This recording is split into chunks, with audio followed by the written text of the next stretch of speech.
ಇಂದಿನ ಪ್ರಮುಖ ಸುದ್ದಿಗಳು. ಬಳ್ಳಾರಿ ಜಿಲ್ಲೆಯ ಸಿರುಗುಪ್ಪ ತಾಲೂಕಿನ ಧಾರಾವಿಯಲ್ಲಿ ಯಲ್ಲಮ್ಮನಹಳ್ಳಿ ಉಕ್ಕಿ ಹರಿಯುತ್ತಿದೆ. ಚಿಕ್ಕಬಳ್ಳಾಪುರ ಜಿಲ್ಲೆಯ ಚಿಂತಾಮಣಿ ತಾಲ್ಲೂಕಿನ ಮಸ್ತೇನಹಳ್ಳಿಯ ಮಾವಿನ ತೋಪಿನಲ್ಲಿ ಮಳೆ ನೀರು ನಿಂತಿದೆ. ಕಲ್ಯಾಣ ಕರ್ನಾಟಕದಲ್ಲಿ ವರ್ಷಧಾರೆ, ಬೀದರ್ನಲ್ಲಿ ಜನಜೀವನ ಅಸ್ತವ್ಯಸ್ತ, ರಾಜ್ಯದ ಹಲವೆಡೆ ವರುಣನ ಆರ್ಭಟ. ವಿವಿಧೆಡೆ ಭಾರಿ ಮಳೆ, ಬಿಸಿಲ ಧಗೆ ಶಮನ. ಕಲಬುರಗಿ ಹುಬ್ಬಳ್ಳಿ. ಕಲ್ಯಾಣ ಕರ್ನಾಟಕದ ಕಲಬುರಗಿ, ಬೀದರ್, ರಾಯಚೂರು ಜಿಲ್ಲೆಗಳಲ್ಲಿ ಶನಿವಾರ ರಾತ್ರಿ ಹಾಗೂ ಭಾನುವಾರ ಬಿರುದ ಮಳೆಯಾಗಿದೆ. ಕಳೆದ 24 ಗಂಟೆಗಳಲ್ಲಿ ಧಾರವಾಡ, ಉತ್ತರ ಕನ್ನಡ, ಬಳ್ಳಾರಿ, ವಿಜಯಪುರ ಮತ್ತು ಬೆಳಗಾವಿ ಜಿಲ್ಲೆಯ ವಿವಿಧೆಡೆ ಉತ್ತರ ಮಳೆಯಾಗಿದ್ದು, ಬಿಸಿಲ ಧಗೆ ಕಡಿಮೆಯಾಗಿದೆ.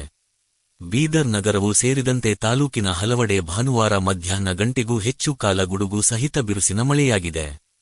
ಕಳೆದ 3-4 ದಿನಗಳಿಂದ ಸುರಿಯುತ್ತಿರುವ ಮಳೆಗೆ ಜನಜೀವನ ಉತ್ತವ್ಯಕ್ತಗೊಂಡಿದೆ. ರಾಯಚೂರು ನಗರ, ಮಸ್ಕಿ ಹಚ್ಚಿ ಚಿನ್ನದ ಗಣಿ, ಸಿಂಧನೂರು, ದೇವದುರ್ಗ, ಮಾನವಿ ತಾಲ್ಲೂಕಿನಲ್ಲಿ ಮಳೆಯಾಗಿದೆ. ಮಸ್ಕಿ ತಾಲ್ಲೂಕಿನಲ್ಲಿ 7 ಸೆಂಮಿ ಮಳೆಯಾಗಿದೆ.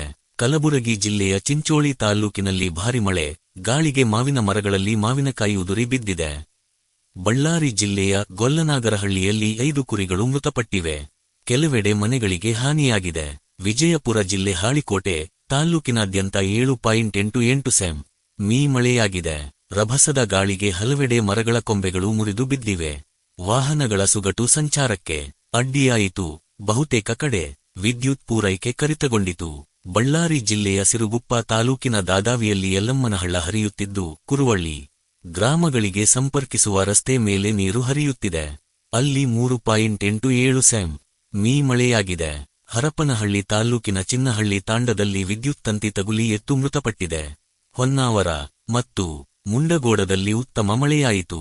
ಬೆಳಗಾವಿ ಜಿಲ್ಲೆಯ ಚನ್ನಮ್ಮನ ಕಿತ್ತೂರು, ಖಾನಾಪುರ, ಗೋಕಾಕದಲ್ಲಿ ಮತ್ತು ಬಾಗಲಕೋಟೆ ಜಿಲ್ಲೆ ಬಾದಾಮಿ ಸೇರಿ ಸುತ್ತಮುತ್ತಲ ಪ್ರದೇಶದಲ್ಲಿ ರಥದ ಮಳೆ ಸುರಿಯಿತು. ಮಾವಿನ ತೋಟದಲ್ಲಿ ನಿಂತ ಮಳೆ ನೀರು. ಚಿಕ್ಕಬಳ್ಳಾಪುರ ಮತ್ತು ಕೋಲಾರ ಜಿಲ್ಲೆಯ ವಿವಿಧೆಡೆ ಭಾನುವಾರ ಮಧ್ಯಾಹ್ನ ಗುಡುಗು, ಮಿಂಚು ಸಹಿತ ಜೋರು ಮಳೆ ಸುರಿಯಿತು. ದಟ್ಟವಾದ ಮೋಡ ಆವರಿಸಿ ಮಧ್ಯಾಹ್ನ ಕತ್ತಲು ಕವಿಯಿತು. ಅದರ ಬೆನ್ನಲ್ಲೇ ಮಳೆ ಸುರಿಯಲು ಆರಂಭವಾಯಿತು. ಕೋಲಾರ ಜಿಲ್ಲೆಯಲ್ಲಿ ಸತತ 5 ದಿನಗಳಿಂದ ಬಿಟ್ಟಬಿಟ್ಟು ಮಳೆ ಸುರಿಯುತ್ತಲೇ ಇದೆ.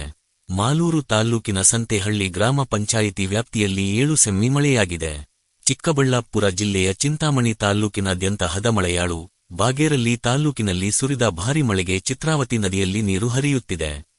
ರಾಜಕಾಲುವೆ ಒತ್ತುವರಿಯಾದ ಕಾರಣ ಮಳೆ ನೀರು ಪಕ್ಕದ ಮಾವಿನ ತೋಪಿಗೆ ನುಗ್ಗಿದೆ. ಚಿಂತಾಮಣಿ ತಾಲ್ಲೂಕಿನ ಮತ್ತೇನಹಳ್ಳಿ ಗ್ರಾಮದ ಇಡೀ ಮಾವಿನ ತೋಪಿನಲ್ಲಿ ನೀರು ನಿಂತಿದೆ. ಕೊಯ್ಲಿಗೆ ಬಂದಿದ್ದ ಮಾವು ಕಟಾವು ಮಾಡದಿದ್ದರಿಂದ ಮರದಲ್ಲಿಯೇ ಕೊಳೆಯುವ ಆತಂಕ ಎದುರಾಗಿದೆ. ಸಮಾಸಿ ಮೇಲೆ 1 ಲಕ್ಷ ಹಕ್ಕುಪತ್ರ ವಿತರಣೆ ಇದೇ ಮೊದಲು. ಬಾಣಂತಿಯರು ಮತ್ತು ಪ್ರಾಮಾಣಿಕ ಗ್ಯಾರಂಟಿ ಹೊರತಾಗಿಯೂ 5 ಕ್ಷೇತ್ರಗಳಲ್ಲಿ ಸಾಧನೆ. ಕೆಪಿಸಿಸಿ ವಕ್ತಾರ ಕಶ್ಯಪ್ ನಂದನ್ ಅಭಿಮತ. ಸಮಾಧಿಗಳ ಸರ್ಕಾರ ಸಾಧನಾ ಸಮಾವೇಶ ನಡೆಸಲು ಹೆರದೆ ಎಂದು ವಿಧಾನಸಭೆ ವಿರೋಧ ಪಕ್ಷದ ನಾಯಕ ಆರ್. ಅಶೋಕ ಹೇಳಿದರು.